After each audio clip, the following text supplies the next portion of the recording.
Hey, kumusta? At welcome sa channel. Yung pinakamalakas na sigaw, minsan yun yung walang nakakarinig.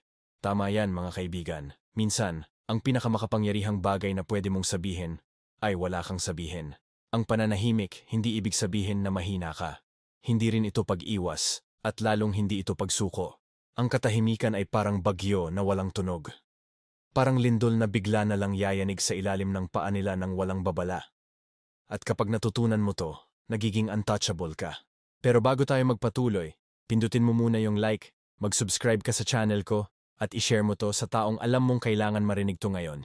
Kasi pag naintindihan mo tong katotohanan na to, hindi ka nalalaban sa parehong paraan gaya ng dati. Ganito, isipin mo to, nasa gitna ka ng boxing ring. Yung kalaban mo, ilang linggo siyang nag-ensayo para labanan ka. Pinag-aralan na niya galaw mo, inaral na niya suntok mo, at pinraktis lahat ng kontragalaw niya. Tumunog ang bell, at bigla ka lang lumabas ng ring. Hindi ka lumaban, hindi ka tumingin pabalik. Biglang, lahat ng paghahanda niya, wala nang silbi. Wala nang tatamaan ang enerhiya niya. Ganyan mismo ang epekto ng pananahimik sa mga taong nanloko sa'yo. Kinakaltasan mo sila ng laban na inaasahan nilang makukuha. Ito yung kasinungalingan na madalas nating paniwalaan. Kapag hindi ka sumagot, talo ka. Kapag hindi mo dinepensahan ang sarili mo, panalo sila. Kapag hindi mo isinisigaw ang totoo mo, makakalimutan ka. Pero hindi yan totoo, pain lang yan. Gusto ng mga nanakit sa'yo na mag-react ka. Kasi bawat salitang bibitawan mo, bawat emosyon na ilalabas mo, mas nabibigyan mo sila ng access sa enerhiya mo. Hindi nila kailangan ang paliwanag mo. Gusto nila yung control sa'yo. Parang ganito yan, ninakawan ka na. Tapos pinapakita mo pa sa magnanakaw kung anong mga gamit ang hindi niya nakuha. Hindi mo pinoprotektahan ang sarili mo. Pinapakita mo lang kung saan nakatago ang mga mahalagang bagay. Pero sa oras na tumigil ka sa pagsasalita, sa pagpapaliwanag, sa pag-justify, tapos na ang pagnanakaw. Nasa labas na sila, walang nakuha, at nagtataka kung anong nangyari. Kasi ang mga toxic na tao, nabubuhay sa ingay. Yung ingay ang distraction nila para hindi nila maramdaman yung guilt nila. Kapag may gulo, hindi nila kailangan isipin yung ginawa nila. Kapag abala ka sa pagdepensa, kaya pa nilang magpanggap na sila yung biktima. Pero kapag nanahimik ka, ayun na. Dun nagiging interesting. Kasi ang katahimikan ay parang salamin na hindi nila kayang basagin. Sabi ni Marcus Aurelius, "The best revenge is to be unlike him who did the injury." At sa panahon ngayon na lahat ay gustong marinig, yung taong marunong manatiling kalmado ang nagiging pinakadelikadong tao sa kwarto. Hindi mo sila binibigyan ng reaksyon. Binibigyan mo sila ng refleksyon. At maniwala ka, hindi nila magugustuhan ang makikita nila. Nakakatawa nga minsan, makikita mo silang nagpapanggap na okay lang sila. Magpo-post ng mga litrato, tatawa ng malakas, mag-aasta na parang naka-move on na. Pero kung tititigan mo ng mabuti, palabas lang yan. Kasi ang totoo, kapag nawala sa kanila ang access sa enerhiya mo, parang nawalan sila ng hangin. Maghahanap sila ng atensyon, kahit sa mga taong hindi nila kilala, dahil hindi na nila makuha yon sa'yo. At habang patuloy kang nananahimik, lalo lang tumitindi yung pangungulila nila. Kaya sa susunod na may manloko sa'yo, tandaan mo to. Ang pananahimik mo ay hindi senyales na panalo sila. Patunay lang yan na umalis ka na sa laban at nagtayo ka na ng sarili mong kastilyo sa lugar na hindi nila maaabot. Hindi ka umatras, nag-upgrade ka. Lumipat ka mula sa ingay ng bagyo nila papunta sa katahimikan ng sarili mong lakas. Kaya manatili ka dito, kasi sa mga susunod na minuto, pag-uusapan natin kung bakit ang katahimikan mo ang magpaparamdam sa kanila ng lahat ng pilit nilang iniiwasan, at kung bakit ito ang pinaka-epektibong paraang stoic para manalo ng hindi nagsasabi ng kahit isang salita. I-type mo sa comments, ang katahimikan ko ay lakas ko. Ulitin mo sa sarili mo. Ipakita mo sa mundo sa paligid mo. At huwag kalimutan, pindutin ang like, mag-subscribe, at patuloy na buuin ang tahimik mong lakas. Dahil ang araw na tumigil ka sa pag-react, yun ang araw na nagsimula ka ng manalo. Number 1, inaasahan nila ang ingay. May mga tao na hindi natatakot sa galit mo, nabubuhay pa nga sila dito. Yan ang katotohanang hindi nila aaminin. Kapag sinaktan ka nila o niloko, hindi lang sila umaasa sa reaksyon mo. Binibilang na nila yon. Gusto nilang marinig yung boses mo na nanginginig. Gusto nilang makita na nanginginig ang kamay mo. Gusto nilang masaksihan na bumagsak ka kasi sa isip nila, kapag nangyari yon patunay lang na tama sila sa ginawa nila. Parang kumpirmasyon sa kwento na paulit-ulit nilang sinasabi sa sarili nila. Na ikaw ay marupok, sobra sa emosyon, o masyadong sensitibo para kayanin ang totoo. Hindi sila takot sa galit mo, umaasa pa nga sila dito. Para silang chess player na may plano na hanggang 10 galaw sa unahan, sigurado kung paano katutugon. May mga patibong na silang nakahanda. Iisa lang ang daan na iniwan nila para sa'yo. Pero pagdating sa turn mo, dinampot mo lang ang hari at umalis sa board. Hindi mo nilaro ang laro nila. Hindi mo man lang ipinaliwanag kung bakit. Iniwan mo silang nakatitig sa maayos nilang plano na wala ng kalaro. Ganyan ang kapangyarihan ng hindi pagbibigay ng reaksyon na inaasahan nila. Naiiwan silang nakasabit sa gitna ng sarili nilang plano. Inaasahan nila ang ingay kasi yun ang wika nila. Hindi nila alam kung paano gumalaw kapag wala yon. Sa mundo nila, ang katahimikan ay kahinaan. Iniisip nila na kung hindi ka lumalaban, ibig sabihin, talo ka na. At minsan, baka naniwala ka rin doon. Baka buong buhay mong narinig na kapag hindi mo dinepensahan ang sarili mo, paniniwalaan ng tao ang kasinungalingan tungkol sa'yo. Yan ang takot na gusto nilang dalhin mo habang buhay, na mabubura ka ng pananahimik. Pero ang totoo, hindi ka binubura ng pananahimik. Mas lalo ka nitong nililinaw. Gumuguhit ito ng malinaw at matatag na linya sa pagitan ng kapayapaan mo at kaguluhan nila. Bakit nila inaasahan ang ingay mula sa'yo? Kasi yan ang gagawin nila. Ang mga taong nabubuhay sa gulo, hindi kayang isipin na aalis ka ng tahimik. Hindi nila kayang magpigil ng bibig kung may pagkakataong makabato pa ng huling banat, makapagbitaw ng huling salita, o masiguro na marinig ng lahat ang bersyon nila. Iniisip nila na lahat ng tao ay tulad nila. Kaya kapag hindi mo ginawa, kapag nanatili kang kalmado, hindi lang ito nakakagulat, nakakailang pa. Parang nasa madilim na kwarto ka na naghihintay ng kulog, pero walang dumating. Pero sa halip, ang maririnig lang nila ay katahimikan. Doon na sila magsisimulang mag-isip kung ano-ano. Parang unti-unting lumiliit ang mundo nila. Umiikot ang isip nila, gumagawa ng ingay na wala naman talaga. Ganyan mismo ang nangyayari sa kanila kapag hindi ka nag-react. Paulit-ulit nilang maririnig sa loob ng ulo nila ang mga ginawa nila. Kasi pinipilit silang balikan lahat ng iyon ng pananahimik mo. Sabi ni Marcus Aurelius, "You have power over your mind, not outside events. Realize this, and you will find strength." At yan mismo ang ginagawa mo kapag hindi mo binibigay sa kanila ang gusto nila. Hindi mo sila kinokontrol. Kinokontrol mo ang sarili mo. Pinapakita mo na wala na silang susi sa emosyon mo. At masakit yan para sa isang taong sanay mabuhay sa reaksyon mo. Oo, mas madaling sabihin kaysa gawin to. Kasi kalaban mo mismo ang instinct mo. Bubulong ang pride mo, magsalita ka.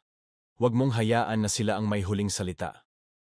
Sasabihin ng takot mo, kapag hindi ka nagsalita, iisipin nilang guilty ka, at sisigaw ang sugatang puso mo. Ipaliwanag mo sa kanila kung anong ginawa nila sa'yo. Malalakas ang mga boses na yan, hihilahin ka sa iba't ibang direksyon. Pero eto ang totoo, hindi yan boses ng mas mataas mong sarili. Boses yan ng ego mo. At ang ego mo, handang-handa kang ibalik sa kaguluhang pilit mo ng tinatakasan. Sa oras na mag-react ka, bumabalik ka sa arena nila. At pagpasok mo doon, sila ang may hawak ng rules. Kaya nilang baliktarin ang mga salita mo. Babaguhin nila ang tono mo. Papalabasin nilang masama ang intensyon mo. At sa huli, hindi ka na biktima. Ikaw na ang problema. Kaya mas mahirap ang tahimik na landas. Hindi dahil mahina ka, kundi dahil malakas ka para hindi mahulog sa bitag. Isipin mo, kung inaasahan nilang sisigaw ka, iiyak o magmamakaawa, pero umalis ka ng kalmado, anong sinasabi nito? Ibig sabihin, hindi ka na umaasa sa approval nila. Hindi ka na interesado sa laro nila. Nakalipat ka na sa mas maganda at hindi mo na kailangan pang ipagsigawan yon. At yan ang hindi nila aaminin kailanman, na ang katahimikan mo ay mensaheng hindi nila kayang kontrahin. Hindi ka lang umiiwas sa gulo, pinapatid mo ang pinagmumulan ng apoy nila. Kapag wala kang reaksyon, namamatay ang apoy nila.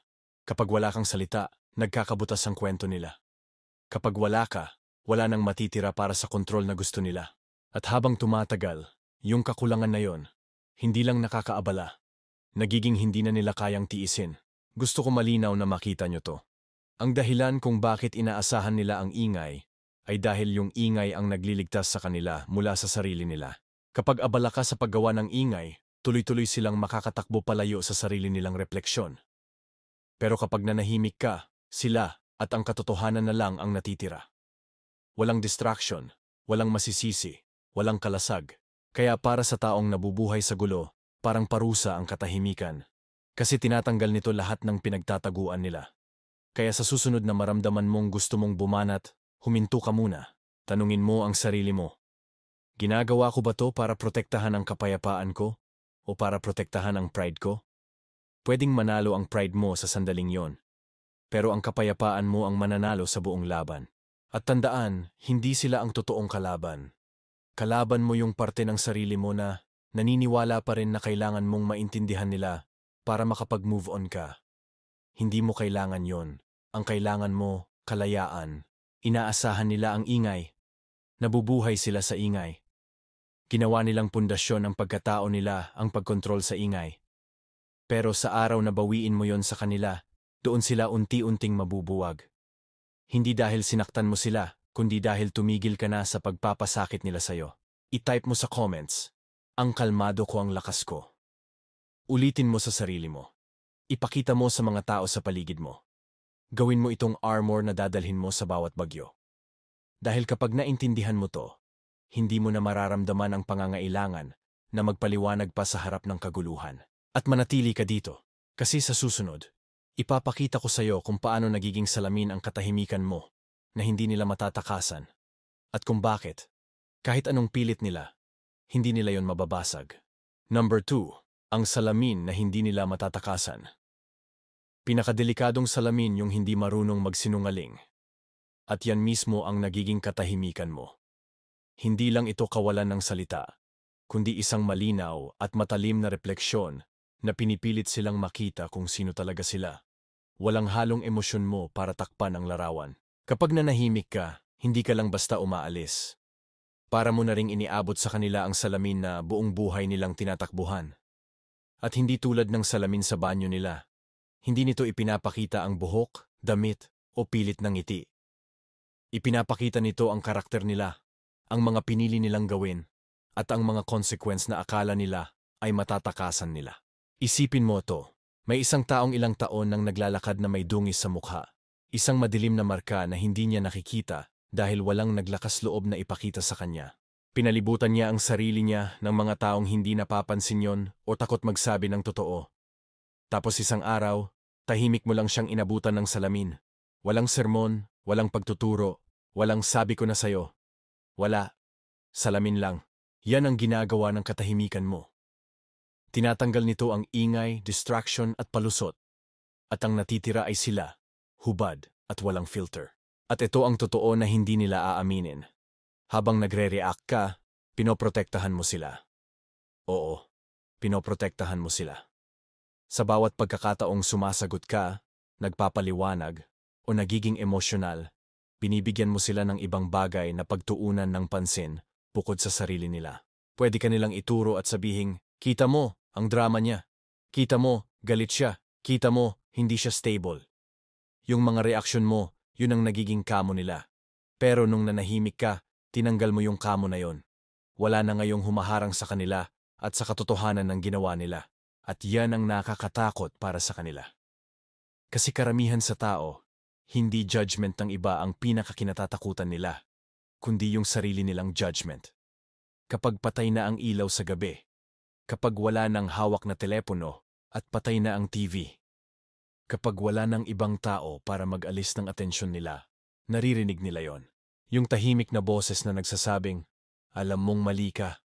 At kahit anong ingay ang gawin nila para takpan yon, hindi yon nawawala. Ginagawa lang itong mas malakas ng katahimikan.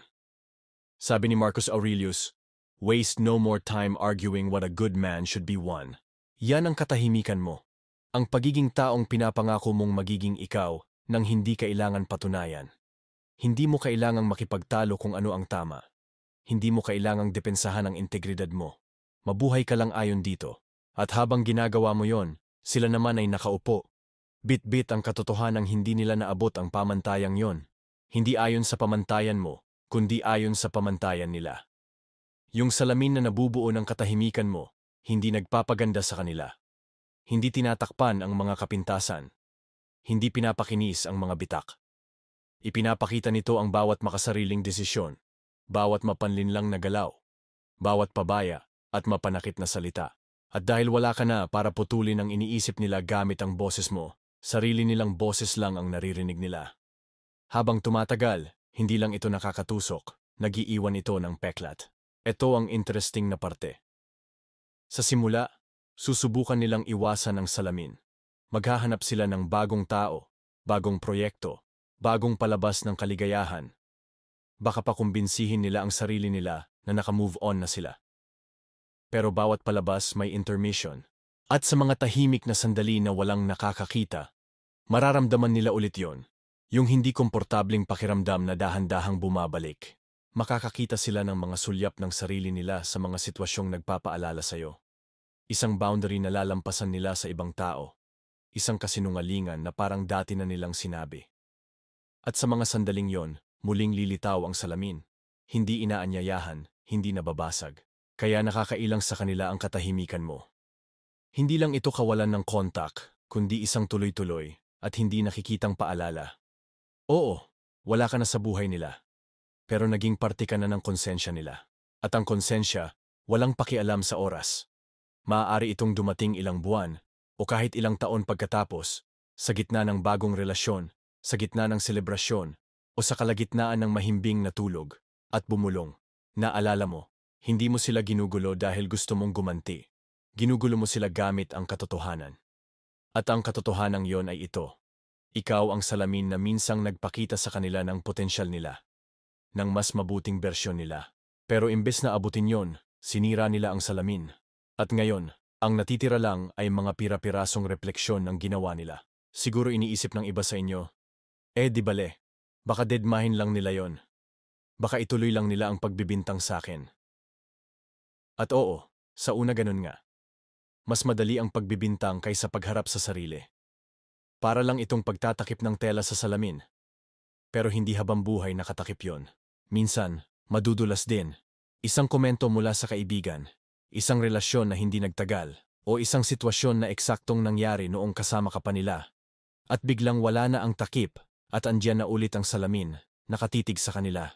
Ito ang dahilan kung bakit mas makapangyarihan ang katahimikan kaysa sa kahit anong argumento. Ang argumento pwedeng baliktarin. Ang mga salita pwedeng ilagay sa maling konteksto. Ang mga kwento pwedeng baguhin. Pero yung larawan sa salamin, hindi nila yon kayang baguhin. Hindi nila kayang hindi makita yon. At sa tuwing susubukan nilang kumbinsihin ang sarili nila na ikaw ang problema, may boses sa refleksyong yon na sumasagot, hindi, alam mo ang totoo. Parang nakatayo ka sa harap ng tahimik na lawa. Kapag kalmado ang tubig, malinaw ang refleksyon ng lahat ng nasa ibabaw. Ganyan ang katahimikan mo, parang tahimik na tubig. Noong lagi kang nagre-react, parang may alon at ripple sa tubig. Baluktot at madaling baliwalain ng isip nila. Pero ngayon, tahimik na. Malinaw na. At totoo na. At oo, kailangan ng lakas at disiplina para mapanatili ang ganitong katahimikan. Kailangan pigilan ang sarili na batuhin ang tubig para mawala ang refleksyon. Kahit pa sumisigaw ang instinct mo na ipagtanggol ang sarili mo o basagin ang salamin na tinititigan nila. Pero hindi mo na trabaho yon. Trabaho mo na lang ngayon ay panatilihin ang katahimikan. Hindi para sa kanila, kundi para sa'yo. Darating ang oras na mararamdaman nila ang bigat ng salaming yon. Maalala nila yung mga usapan na binigyan mo sila ng pagkakataon para magbago. Maalala nila yung pasensya mo. Maalala nila yung katapatan na sinayang nila. At dun nila marirealize na hindi lang ikaw ang namimiss nila. Namimiss din nila yung bersyon ng sarili nila na kaya nilang maging habang kasama ka. Kaya sinasabi ko, huwag kang matakot sa katahimikan. Huwag kang matakot sa iisipin o sasabihin nila tungkol dito. Yung katahimikan mo ang huling patunay kung sino ka. At kung hindi nila kayang tanggapin ang nakikita nila sa refleksyon, problema na nila yon, hindi mo napasan. I-type mo sa comments, ang katahimikan ko, salamin nila. Ipakita mo yon sa sarili mo, ipakita mo sa mundo. Dahil kapag naintindihan mo na hindi ka na nila emotional shield, hindi ka na distraction, hindi ka na excuse, Mapapansin mong binigyan mo sila ng isang bagay na hindi nila matatakasan ang sarili nila. At manatili ka dito, kasi susunod ay pag-uusapan natin kung bakit ang katahimikan na to ay hindi basta-basta passive, kundi isang planadong, malupit, at hindi mapipigilang psychological strategy na unti-unting tinatanggal ang kontrol nila mula sa loob. Number 3, ang katahimikan bilang psychological strategy. Huwag mong sayangin ang lakas mo sa laban na kusaring babagsak. Yan mismo ang ginagawa ng katahimikan. Hindi ka lang nito inaalis sa gulo, inaalis ka rin nito sa kontrol nila. Kaya hindi ito kahinaan, kundi diskarte. Hindi ito yung tipong nakatayo ka lang na walang magawa habang sila ang nananalo. Ito yung marunong kang lumabas sa patibong nila at hayaang sila mismo ang mapahamak sa sarili nilang bitag. Hindi ka umaalis dahil hindi ka marunong lumaban. Umaalis ka dahil alam mong hindi mo na kailangang lumaban. Isipin mo parang tug of war. Sila, hila ng hila, todo puwersa, pawis at galit, desperadong hilahin ka sa linya. Ikaw? Binitiwan mo lang ang lubid. Ano mangyayari? Matutumba sila, babagsak, mapapahiya, kasi ang tanging paraan lang para manalo sila ay kung patuloy ka pang hahawak. Ganyan gumana ang mga manipulator. Hindi tatagal ang laro kung hindi ka sumasali. Gusto nilang paniwalaan mo na kapag tahimik ka, talo ka na. Na kapag hindi ka sumasagot, talunan ka.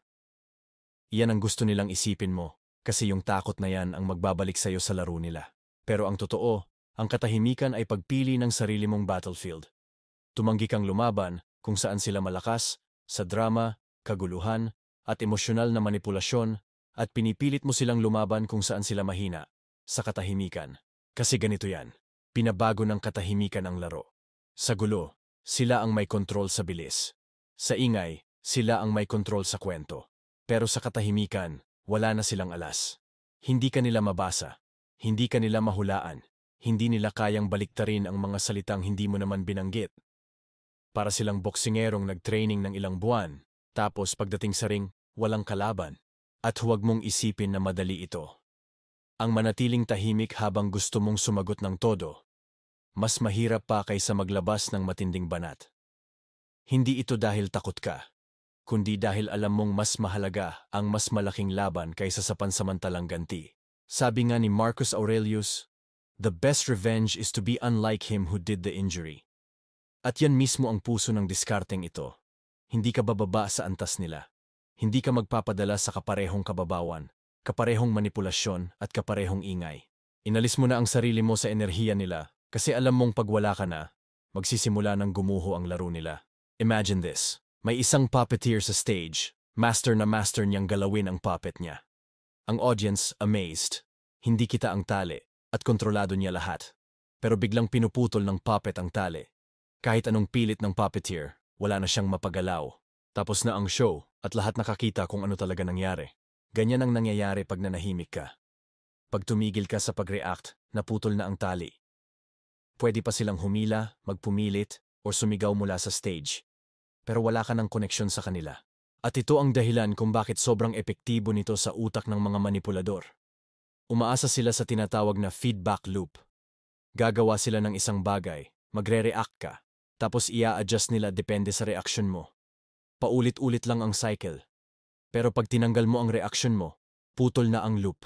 Hindi na nila matetest ang emosyon mo, hindi na nila ma-adjust ang taktika nila, at hindi na nila makontrol ka. Naiiwan silang walang alam, at mga taong sanay mambiktima, takot sa kawalan ng kontrol. Pero eto ang mas interesting.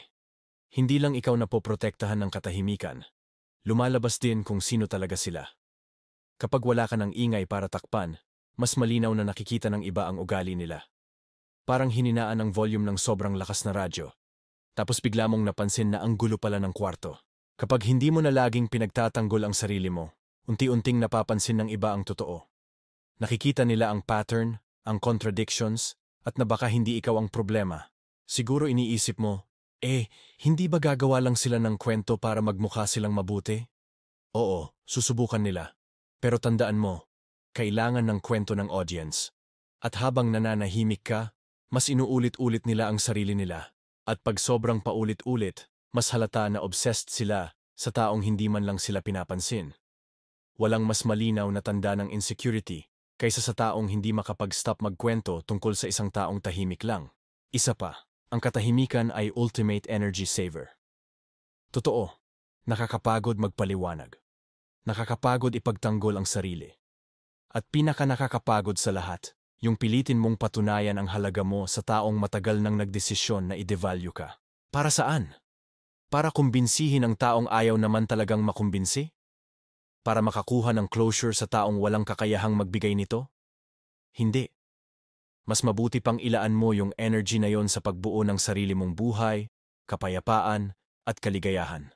Kada oras na hindi mo sila iniintindi, oras yon na ini-invest mo sa sarili mo. At isa pa, test din ito ng disiplina mo. Kahit sino kaya magalit. Kahit sino kaya sumigaw. Kahit sino kaya mag-post ng rant online. Pero yung alam mong kaya mong magsalita pero pinipili mong hindi, yun ang mastery. Yun ang tunay na control. Tandaan mo, sanay ang mga taong nanakit sa'yo na predictable ka. Sanay sila na magre-react ka. Inaabangan nila yon. Pero pag binasag mo yung pattern, nagiging unpredictable ka. At nakakatakot yun para sa kanila. Parang laro ng baraha. Alam nila dati kung anong baraha ang nilalaro mo at inaasahan nilang uulitin mo. Pero ngayon, hawak mo lang yung cards mo. Hindi ka naglalaro, parang wala ka na sa game. Naiiwan silang nag-iisip kung hawak mo yung winning card na pwedeng tapusin lahat. Yung uncertainty na yon, mas nakakakain sa kanila kaysa sa galit na salita. Kaya tandaan, ang katahimikan hindi ibig sabihin wala kang ginagawa. Ibig sabihin gumagawa ka ng ibang move. Inaangat mo ang energy mo mula sa sistema na dati nilang pinagkukunan at hinahayaan mo silang maramdaman yung kawalan. At mararamdaman nila yon. Kahit magpanggap silang okay lang, yung wala mong reaksyon unti-unti silang kakainin sa loob kasi wala na silang kontrol na dati meron sila. At ito ang hindi nila aaminin. Ang katahimikan mo, pinipilit silang harapin ang sarili nila. Wala ka nang masisisi, wala ka nang mae-exploit. Wala ka ng distraction. Kailangan nilang harapin kung sino talaga sila. At para sa iba, yon ang pinaka-nakakatakot sa lahat. Kaya huwag mong isipin na ang pananahimik ay pag-atras. Isipin mo na umaatras ka para hayaan silang madapa sa sarili nilang hakbang. Hindi mo hinaharang ang suntok. Hinahayaan mo silang sumuntok ng malakas hanggang sila mismo ang mawalan ng balanse. Yun ang strategy. Yun ang control. Yun yung tahimik na lakas na hindi nila inaasahan. I-type mo sa comments. Ang katahimikan ay strategy ko. Paalala na hindi ka walang ginagawa. Ginagawa mo ang pinakamatalinong bagay para manalo. Kasi pag tinanggal mo ang kakayahan nilang maglaro, panalo ka na. At abangan mo, kasi sa susunod, pag-uusapan natin ang projection collapse. Yung moment na guguho ang mga kasinungalingan nila dahil tumigil ka ng mag-react. At doon nagsisimula ang tunay na pagbagsak nila. Number 4, projection collapse. Kapag hindi na nila magagamit ang boses mo laban sa'yo, mapipilitan silang harapin ang sarili nila. Dito nagsisimulang mabasag ang laro na matagal na nilang pinagpapatuloy. Hindi ito bigla ang pagsabog o dramatikong eksena. Mabagal ito. Parang butas sa barkong akala nila'y hindi lulubog. At nagsisimula ito sa sandaling tumigil ka sa pagbibigay ng reaksyon na kailangan nila para manatiling buhay ang kwento nila. Totoo, nabubuhay ang toxic na tao sa projection. Paborito nilang sandata ito. Kinukuha nila ang sarili nilang kapintasan, insecurity, at pagkukulang. Tapos ididikit nila sa'yo, umaasang tatanggapin mo ito bilang totoo. Kung sila ay sinungaling, sasabihin nilang ikaw ang hindi tapat. Kung sila ay makasarili, ikaw daw ang puro sarili lang iniisip.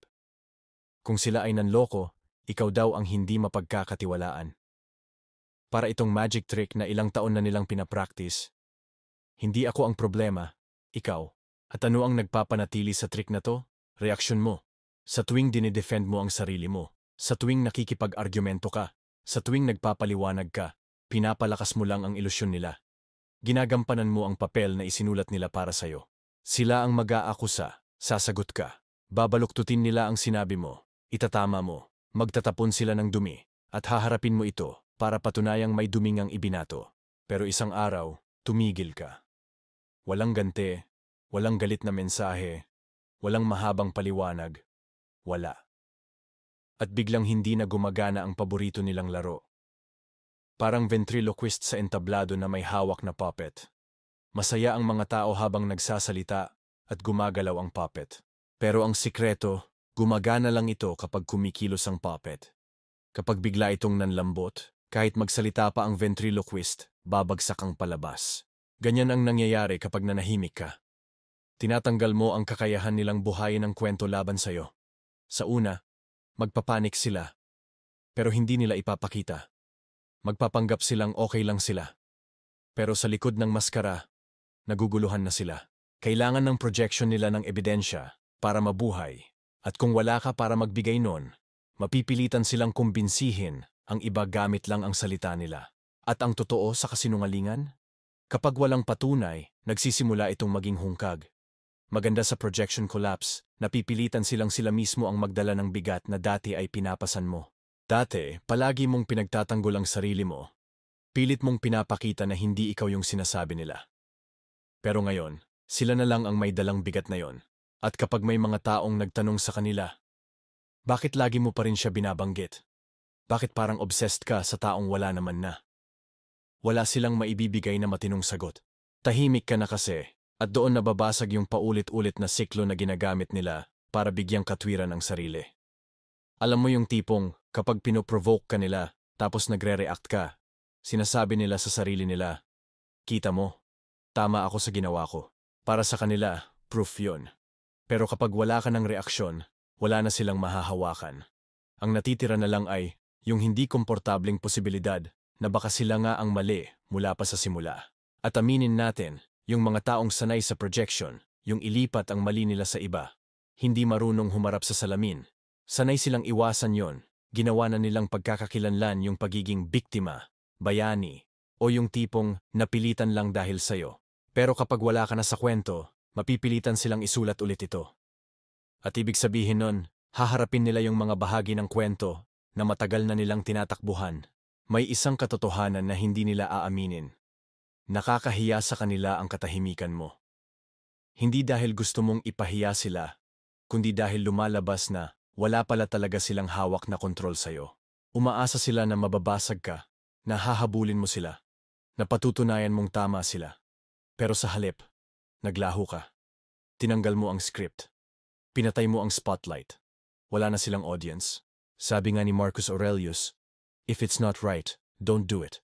If it's not true, don't say it. At kapag tumigil ka na sa pagsagot sa kasinungalingan, iyon na mismo ang ginagawa mo. Hindi ka na nakikipag-engage sa kasinungalingan. Hindi ka na lumalaban sa mga laban na hindi dapat pinaglalaban sa umpisa pa lang. Hinahayaan mong bumalik sa kanila ang bigat ng sarili nilang salita. Siyempre, hindi instant ang projection collapse. Susubukan pa rin nilang buuin ulit. Kukwento nila sa kahit sino ang version nila. Minsan, iprovoke ka pa nila ng hindi diretso. Magpo-post online na para sa'yo pero hindi ka babanggitin. O babanggitin ka sa usapan na parang walang mali siya. Lahat yan, patibong lang. Huling baraha para ibalik ka sa role na kailangan nila. At dito papasok ang disiplina mo. Kasi sa oras na bumigay ka, sa oras na mag-react ka, kukunin nila yon ng buong buo at gagamitin para buuin ulit ang ilusyon na gusto nilang paniwalaan. Pero kung mananatili ka sa paninindigan mo at tahimik lang, mas lalaki ang lamat sa kwento nila. At kapag lumaki na ng husto yon, mahihirapan na kahit sila mismo paniwalaan ang kwento nila. Ang ganitong pagbagsak ng projection gumagana rin sa mas malalim na level. Kapag wala na ang pakikipag-cooperate mo, unti-unti silang nawawala ng kapit sa pagkataong ginawa nila para sa sarili nila. Kung ang tingin nila sa sarili ay mas magaling sila kaysa sayo, ano mangyayari kapag hindi ka na nakikipaglaro? Kung ang kumpiyansa nila ay galing sa pagpapalabas na masama ka, ano mangyayari kapag wala ka na para pagkumparahan? Parang anino lang yan. May anino lang kung may haharang sa ilaw. Pero kapag umalis ka sa harang, nawawala rin ang anino. Ganun din, kapag tahimik ka, nawawala rin ang hugis na ginamit nila para kilalanin ang sarili nila. At yung pagkawala na yon, hindi lang basta parang walang laman, parang krisis na sa pagkatao nila. At ito ang parte na parehong makata at makapangyarihan.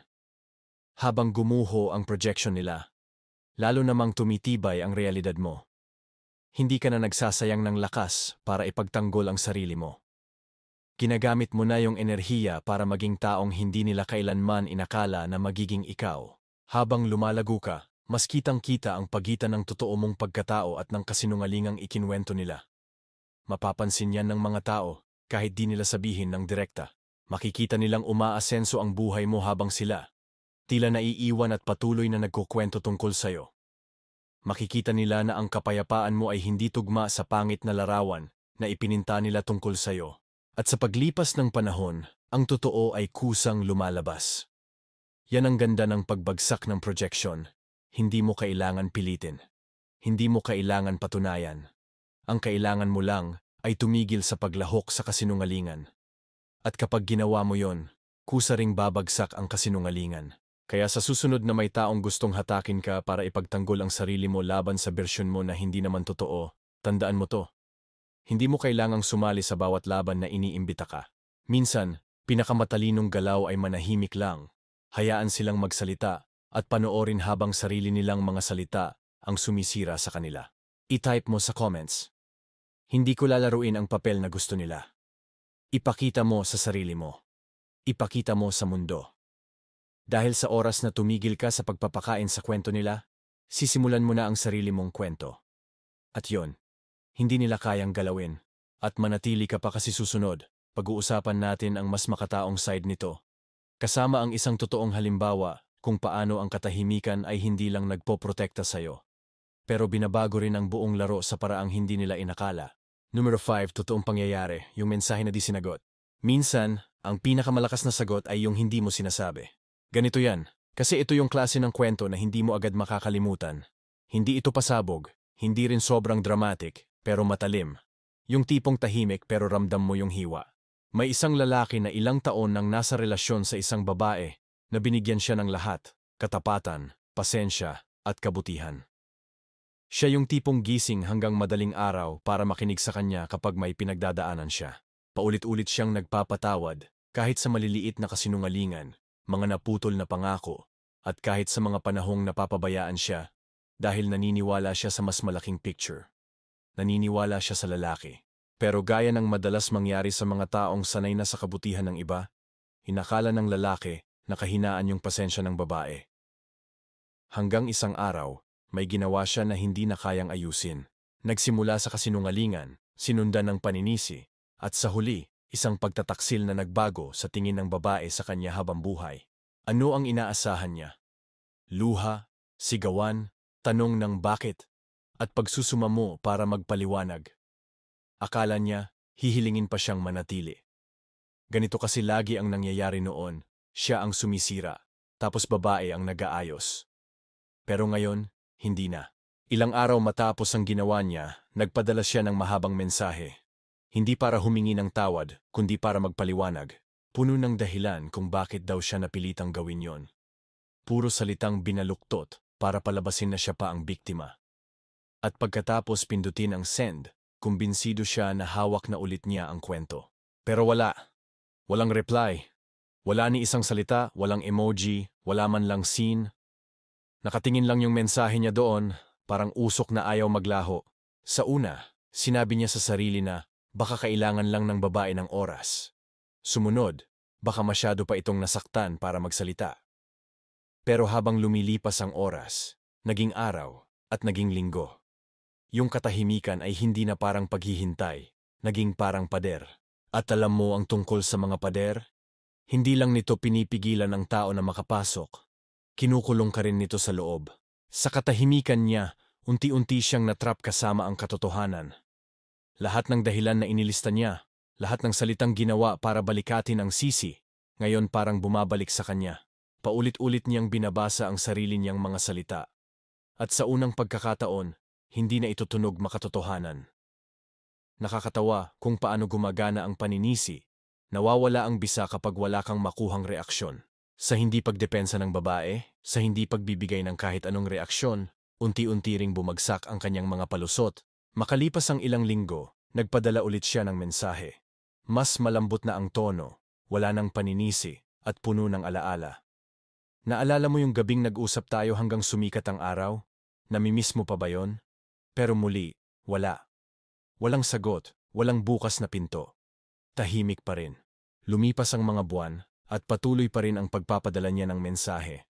Mas maigsi, mas mahina ang dating. Hi, sana okay ka lang. May nakita ako na nagpapaalala sa'yo. Pero wala pa ring reply. At sa bawat pagkakataon na nakikita niya ang sarili niyang mga hindi sinasagot na mensahe sa chat history, mas lumulubog ang katotohanan. Wala na siya sa buhay ng babae. Hindi sa parang mahalaga. Hindi sa paraang akala niya ay siguradong sa kanya na. Yan ang kakaiba sa katahimikan. Hindi lang nito tinatapos ang usapan, binabago rin nito ang buong kwento. Kapag may taong ayaw sumagot, nababago ang ibig sabihin ng lahat ng salitang nasabi mo noon. Yung dating pakiramdam na parang kontrolado mo ang sitwasyon, nagiging parang pagbubunyag ng totoo. Yung dating parang kapangyarihan, nagiging lasang pagsisisi. Itong lalaking to, sa paglipas ng mga taon, ikinuwento siya sa mga kaibigan. Minsan sinasabi niyang malamig at mailap daw si babae, minsan naman siya raw ang the one that got away. Pero kahit ano pa ang sabihin niya sa iba, palagi siyang bumabalik sa parehong iniisip. Kung sumigaw lang siya, may maipapaliwanag ako. Kung umiyak siya, kaya ko siyang damayan. Kung nagmakaawa siya, kaya ko siyang tanggihan. Pero wala siyang binigay. At yun ang hindi ko matanggap. At yan mga kaibigan, ang dahilan kung bakit sobrang makapangyarihan ang totoong halimbawa na to. Kapag nanahimik ka sa harap ng pagtataksil, hindi ito pagiging mahina. Ito ang pinakaaktibong desisyon na pwede mong gawin. Hindi ito pag-iwas. Isa itong malinaw na pagtanggi na bigyan sila ng armas para patuloy na baluktutin ang katotohanan. Nang pinili niyang hindi sumagot, hindi lang niya inignore ang message. Nagpadala siya ng sariling mensahe. Isa na hindi pwedeng baluktutin, hindi pwedeng gawing ebidensya laban sa kanya. Para bang sinasabi niya, tapos na akong makipaglaro sa'yo. Tapos na akong magpaliwanag sa'yo. Tapos na akong maging salamin na ginagamit mo para iwasan ang sarili mo. At mas malalim pa ron, hindi lang niya na ipagtanggol ang sarili niyang kapayapaan, winasak din niya ang kwento niya.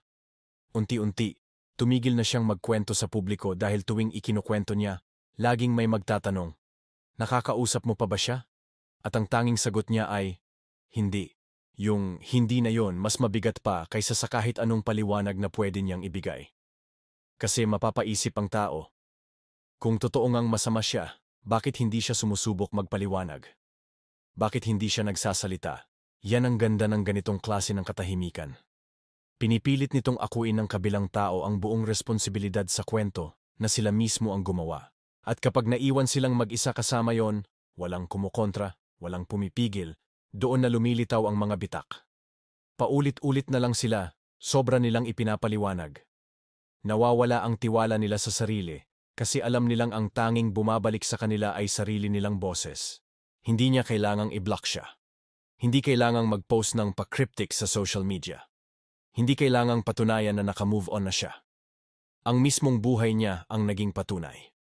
At habang lumilipas ang panahon, yun ang lalong tumama sa kanya. Buhay siya, masaya, umaangat. Walang balingon sa likod. At tuwing nakikita niya yon, naaalala niya ang isang bagay na kahit anong salita niya ay hindi mabubura. May kapangyarihan siyang lumayo at ginawa niya.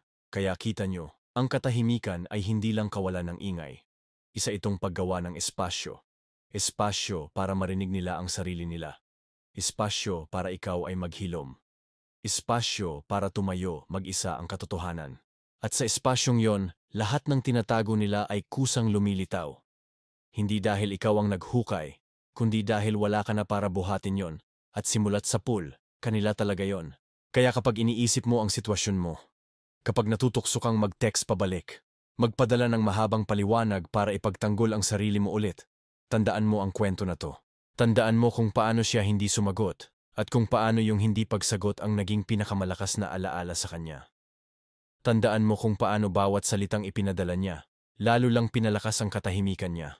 At tandaan mo, nasa'yo rin ang kapangyarihang yon. Isipin mo, walang sagot ang sagot ko. Ipakita mo, sa kanila, sa sarili mo, sa buong mundo. Hindi mo kailangang sumigaw para marinig ka. At manatili ka rito. Kasi susunod nating pag-uusapan ang tahimik. Pero malakas na gulo sa loob nila. Yung bagyong nagsisimula kapag tuluyan ng tumama sa kanila, ang katahimikan mo. At nare-realize nilang mag-isa na lang sila, kasama ang katotohanang pilit nilang tinatakasan. Number 6, ang internal collapse. Yung pinakamalalakas na bagyo, madalas nagsisimula sa loob. At yan mismo ang nangyayari kapag tuluyan ng tumahimik ang mundo mo para sa kanila. Hindi agad ramdam. Sa umpisa, magpapastrong sila. Magyayabang, magpo-post ng mga litrato, tatawa ng malakas. at magpapatuloy na parang wala lang ang pagkawala mo. Pero ang internal collapse, hindi yan nakikita sa labas. Dahan-dahan yan nangyayari sa ilalim ng balat, sa mga parte ng buhay nila na hindi kayang punan ng ingay. Para yang gusali na sa labas mukhang maayos, bagong pintura, may ilaw, may mga taong papasok labas. Pero sa loob, unti-unting kinakain ng pagkabulok ang haligi at pundasyon, at may bigat na tahimik na nagpapaguho rito. Ganyan ang katahimikan mo. Hindi parang wrecking ball na biglang babangga, kundi parang tahimik na pagkasira mula sa loob. Simula nang maramdaman nilang wala ka na sa laro. Ito ang totoo na bihira nilang aminin. Kapag may nagtaksil o nanakit, hindi palaging para sirain ka. Minsan gusto lang nilang patunayan sa sarili nila na kaya nilang mabuhay nang wala ka. Pero kapag nanahimik ka, walang closure, walang emosyonal na koneksyon, walang tali na mahihila, ibinibigay mo mismo ang sinabi nilang gusto nila. At doon sila natatakot, kasi ngayon kailangan nilang totoong mabuhay nang wala ka. Sa simula, magpapakabisi sila. Bagong tao, bagong gawain, bagong routine. Susubukan nilang takpan ang puwang na iniwan mo sa pamamagitan ng pagiging abala. Pero ang pagiging abala, parang pagtatakip lang ng furniture sa sahig na may bitak, natatakpan lang, pero hindi naayos. At habang tumatagal, lumalaki lang ang bitak. Kaya pagkatapos ng ilang buwan, bigla na lang silang maaalala. Yung pakiramdam ng pagiging ligtas kapag kasama ka. Kung paanong napapakalma mo ang gulo sa isip nila. At kung paano mo naririnig pati yung hindi nila nasasabi. At kapag wala ng paraan para makuha yun pabalik, iba ang tama sa kanila. Mararamdaman nila ang katahimikan sa kakaibang paraan. Baka dahil wala na ang good morning mo. Baka dahil wala na silang malapitan kapag masama ang araw nila. O baka nare-realize nila na yung mga taong nasa paligid nila, hindi pala handa para sa malalalim na usapan. Diyan nagsisimula ang pagbagsak, hindi sa isang malakas na iyakan, kundi sa mabagal na pagdama na iba na ang buhay nang wala ka. At hindi sa magandang paraan. Sabi nga ni Marcus Aurelius, if you are distressed by anything external, the pain is not due to the thing itself, but to your estimate of it. And this you have the power to revoke at any moment. Kapag tahimik kang lumayo, tinatanggal mo ang sarili mo sa gulo nila. At kapag wala na silang emosyon mo para panghawakan, sarili na lang nila ang natitira. At ito ang sikreto, hindi sapat ang sarili nilang enerhiya para buhatin sila. Ang internal collapse, hindi lang tungkol sa guilt. Tungkol yan sa pagkawala ng isang matatag na puwersa. Ikaw yung katahimikan sa gitna ng bagyo nila. At hindi nila alam kung gaano sila umaasa doon hanggang sa mawala ka. Kaya ngayon, bawat maliit na problema, mas mabigat. Bawat gulo, mas ramdam. Bawat pagkakamali ngayon, mas ramdam nila na parang hindi na mababawi. Wala ka na kasi para pakalmahin sila, bigyan ng tamang perspektibo, at pigilan silang tuluyang maligaw. Susubukan nilang punan ang puwang na iniwan mo, pero hindi gagana. Kahit gaano sila makipag-usap sa bagong tao sa 10 oras ng gabi, hindi ganun kalalim ang koneksyon. Yung ginhawa ng presensya mo, hindi mapapalitan ng pansamantalang aliw. At habang paulit-ulit silang naghahanap ng kapalit mo, mas lalo nilang marirealize na wala talagang papantay. Yan ang masakit na irony ng pagtataksil. Sinira nila ang meron kayo, akala makakahanap ng mas maganda. Pero nauwi lang sa paghahabol sa mga anino nang nawala sa kanila. At dito na nagsisimula ang tunay na sakit para sa kanila. Dahil sa katahimikan mo, wala silang magawa para ayusin ito. Hindi ka nila mapapabalik sa pamamagitan ng sorry. Hindi ka nila mahihila pabalik sa pamamagitan ng pag-aaway. Hindi ka nila mauuto para ulitin ang parehong gulo. Pinutol mo na ang access sa emosyonal na koneksyon na dati nilang inaasahan. Ngayon, para silang nakatayo sa harap ng pintong dati nilang dinadaanan ng malaya. Pero ngayon, parang tinabunan na ng hollow blocks. Kumatok sila, wala. Tinulak, wala. Sumigaw, wala pa rin. Sa una, magagalit sila. Tapos, malilito. Hanggang sa tuluyan na silang tatahimik kasi deep down, alam nilang wala na talaga. Hindi lang nakalock yung pinto, nawala na. Dito na nagsisimula ang pagbagsak mula sa loob. Wala ka na para saluhin ang galit at bigat nila. Kaya lahat ng iniisip nila, babalik lang sa sarili nila. Lahat ng palusot na ginawa nila para makumbinsi ang sarili nila, na tama sila, unti-unting nawawala ng bisa. Yung kwento na ginawa nila tungkol sa'yo, na kaya kapalitan, na sobra ka, na hindi ka nila kailangan, dahan-dahan ng guguho. Hindi dahil nakipagtalo ka, kundi dahil hindi ka nakipagtalo. At ito ang matindi pero maganda sa lahat. Hindi mo sila kailangang gantihan. Hindi mo sila kailangang sirain. hinayaan mo lang na abutan sila ng katotohanan. At mas mabilis gumalaw ang katotohanan kapag tahimik ka. Ang tunay na pagbagsak sa loob ay yung sandaling ma-realize nila na hindi pala sila kasing tatag nang wala ka, gaya ng iniisip nila. Na hindi lang ikaw ang nawala, kundi pati yung bersyon ng sarili nila na lumalabas lang kapag kasama ka. Yan ang klaseng pagkawala na tumatagal. Hindi ito kumukupas habang lumilipas ang oras. Mas lumalalim pa nga, kasi bawat subok nilang hanapin ulit, nare-realize nilang hindi na nila makukuha. Kaya kita mo, ang katahimikan ay hindi lang para protektahan ang kapayapaan mo. Ito rin ay para ibalik sa kanila yung bigat na dati mong pasan para sa kanila. Para iparamdam ng walang sinasabi na, hindi ko nabubuhatin to para sa'yo. At kapag sila na ang bumuhat, doon nila mararamdaman ang bigat na matagal na nilang iniiwasan. Kaya minsan kahit matagal ka nang wala, bigla pa rin silang sumusugod o nangaasar. Minsan buwan, minsan taon na ang lumipas. Ginagawa nila yon kasi gusto nilang maibsan yung bigat na dala nila. At iniisip nila, kapag nahila ka ulit pabalik, giginhawa sila. Pero kung nananatili ka sa lugar mo, kung matibay ang hangganan mo, ang makukuha lang nila ay paalala na naka-move on ka na. At sila, hindi pa. Kaya kapag nakita mo silang kunwari walang pakialam, tandaan mo. Yung pagbagsak sa loob nila, hindi lahat nakikita. Tinatago nila yon sa iba at minsan pati sa sarili nila. Pero nandyan pa rin, tahimik na kumakain sa kwento na ikinuwento nila sa mundo at sa sarili nila. Ilagay mo to sa comments. Hindi ko pasan ang pagbagsak nila. Paalala na hindi mo responsibilidad ang bagyong nilikha nila sa loob nila. Hindi ikaw ang dahilan. Ang katahimikan mo lang ang nagbunyag nito. At manatili ka rito, kasi susunod nating pag-uusapan ang tinatawag kong echo effect. Kung paano ang pagkawala mo ay hindi lang nananatiling tahimik, kundi lumalakas pa habang tumatagal, hanggang maging tanging tunog na hindi nila matakasan. Number 7. The echo effect. May mga bagay na imbes na mawala sa paglipas ng panahon, mas lalo pang lumalakas sa katahimikan. Ganyan mismo ang nagiging epekto ng pagkawala mo sa kanila. Hindi ito nagiging alaala lang na kumukupas. Hindi rin ito basta nagsasara na lang ng pahina. Para itong echo na paulit-ulit bumabalik sa isip nila. Sa simula, iniisip nilang kaya nila itong balewalain. Pinapaniwala nila ang sarili nilang ayos lang sila. Nilulunod nila ang sarili sa ingay, mga gawain, tao, kahit ano para huwag lang maramdaman ang tahimik. Pero ang katahimikan, matiyaga. Hindi ito agad humihingi ng atensyon. Naghihintay ito, at saka lumalakas. Parang nakatayo ka sa ilalim ng isang kanyon. Sumigaw ka. Kahit masakit o masama pa yung sinabi mo. Sa una, malakas ang dating mo kasi naririnig mo agad ang boses mo sa paligid.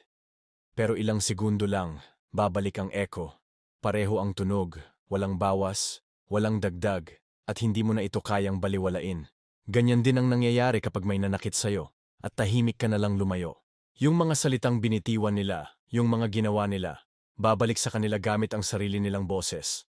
At wala na silang masisisi kundi sarili nila. Ang echo, hindi nagdadala ng bago. Inuulit lang nito kung ano na ang nangyari. At kapag tumahimik ka na, kapag hindi ka na nagtatanggol sa sarili mo, ang natitira lang sa kanila ay yung paulit-ulit na tunog ng mga ginawa nila. Sa una, mahina lang. Paminsan-minsan lang pumapasok sa isip.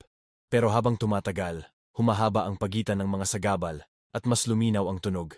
Pwede itong matrigger ng kahit ano, isang lugar na pinuntahan ninyo dati, kantang tumutugtog noon sa background, amoy ng pagkain na niluluto mo dati. Wala ka naman doon, hindi ka nagsasalita, pero nandyan ka sa pakiramdam na hindi nila matanggal.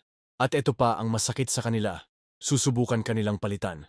Maghahanap sila ng iba, maghahanap ng parehong lalim, tibay, at presensya na binigay mo. Pero hindi mo mapapalitan ang kaluluwa gamit lang anino. Hindi mo mapupunan ang hugis ng isang tunay na tao gamit ang isang hungkag. Kaya bawat palpak nilang pagsubok, mas lumalakas ang echo. Sabi ni Marcus Aurelius, "What stands in the way becomes the way." Ang pagkawala mo ang naging harang sa daan nila, hindi dahil sinadya mo, kundi dahil yun ang hugis ng buhay na meron sila nung kasama ka. At habang sinusubukan nilang iwasan ito, lalo lang silang napapaalala na nandyan pa rin. Hanggang sa dumating ang panahon na mas mabigat na ang echo kaysa sa orihinal na ingay. Mas matalim na ang pagsisisi kaysa sa sakit na ginawa nila noon. Dahil ito ang totoo, hindi nila namimiss yung mga argumento, usapan, o mismong relasyon. Ang namimiss nila ay yung kapayapaang dala mo noon. Kapayapaang hindi nila pinahalagahan hanggang nawala. At kung iniisip mo, paano kung wala talaga silang pakialam? Ito lang masasabi ko, hindi lahat ng pag-aalaga ay may kasamang pag-amin. May mga taong hindi kailanman aamin sa epekto mo sa buhay nila. Pipigilan sila ng pride. Pero kahit ang pride, hindi kayang pigilan ang ego. Kahit hindi nila banggitin pangalan mo, kahit magpanggap silang hindi ka nag-exist, mararamdaman ka nila sa mga sandaling hindi nila kayang ipaliwanag. Sa mga oras na walang nanonood para pagandahin ang acting nila, doon nakatira ang tunay mong lakas. Hindi sa pagpapahirap sa kanila, hindi sa pagpipilit na maalala kanila, kundi sa kaalaman na ang presensya mo ay sobrang buo, sobrang kakaiba, na imposibleng makalimutan. Ang katahimikan mo, hindi ka binura. Ginawa ka nitong permanente, sa paraang hindi kayang gawin ng kahit anong salita. Parang kanta na ayaw mo naman, pero nakabaon na sa isip mo. Hindi mo pinili, hindi mo gusto sa simula. Pero ayan at paulit-ulit na tumutugtog. Ganyan ka sa buhay nila pagkatapos ng ginawa nilang pagtataksil. Ang kaibahan lang, hindi nila pwedeng iskip, hindi nila pwedeng palitan. Tumatakbo ang memorya kapag gusto nito, at buo itong nagpe-play. And ito ang pinaka-poetic sa lahat. Ang alingaw-ngaw, hindi lang nagpapaalala sa kanila kung ano ang nawala. Paalala rin ito kung sino sila noong nandyan ka pa. Siguro mas kalmado sila noon, mas mabait, mas buo ang loob, mas determinado. Pero ngayong wala ka na, parang hindi na nila mahanap ulit yung bersyon ng sarili nila na ganon. Doon na nagbabago ang alingaw-ngaw, mula pagiging alaala, nagiging salamin na. Paalala na hindi na sila pareho, at baka hindi na sila maging ganon ulit. At ang maganda dito, wala kang kailangang gawin para mangyari yon. Hindi mo kailangang mag-post para makuha ang atensyon nila, magpadala ng kung ano-anong patama, o subukang pukawin ulit ang alaala nila. Basta ituloy mo lang ang buhay mo. Buuin mo ang kapayapaan mo. Magpatuloy ka sa paglakad pasulong. At bawat hakbang mo na wala sila, mas lumalakas ang alingaw-ngaw sa kanila. Kaya ang katahimikan mo, hindi lang basta reaksyon. Isa itong pahayag. Para bang sinasabi mo, hindi ko kailangang ipaalala sa'yo kung sino ako. Ang buhay na mismo ang gagawa nun. At maniwala ka, gagawin niya. May paraan ang universo para harapin ang mga tao sa mga bagay na hindi nila pinahalagahan. Minsan buwan lang ang kailangan, minsan taon, pero laging dumarating ang oras na yon. Kaya huwag kang matuksong basagin ang katahimikan para lang ipaalala ang halaga mo. Hindi mo na trabaho yan. Ang halaga mo hindi nakadepende sa pagkilala nila.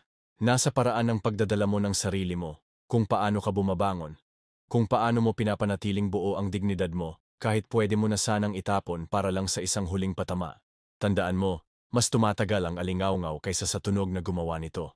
At kapag nararamdaman ng isang tao ang bigat ng nawala sa kanila tuwing nagiging tahimik ang mundo, hindi yon paghihiganti. Iyon ang realidad. Iyon ang katotohanan na gumagalaw nang hindi mo kailangang kumilos. Ilagay mo sa komento. Ang pagkawala ko ay nagsasalita. Gawin mo itong sandigan kapag natutukso kang magpaliwanag, makipag-ugnayan, o gumawa ng ingay sa halip na panatilihin ang kapayapaan. Ipakita mo sa sarili mo at sa mundo sa paligid mo. At kung tumama sa puso mo ang mensaheng to ngayon, pindutin ang like button, mag-subscribe sa Kwentong Stoic TV para sa mas marami pang karunungan, lakas, at linaw, at ibahagi ito sa isang taong natututo ng kapangyarihan ng paglayo. Dahil dito, hindi lang tayo basta nabubuhay matapos ang pagtataksil. Umaangat tayo mula rito, lumalago tayo dahil dito.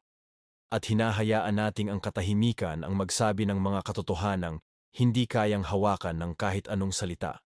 Manatiling matatag, manatiling makapangyarihan, at hayaang ang alingaw-ngaw mo ang magpatuloy sa lahat.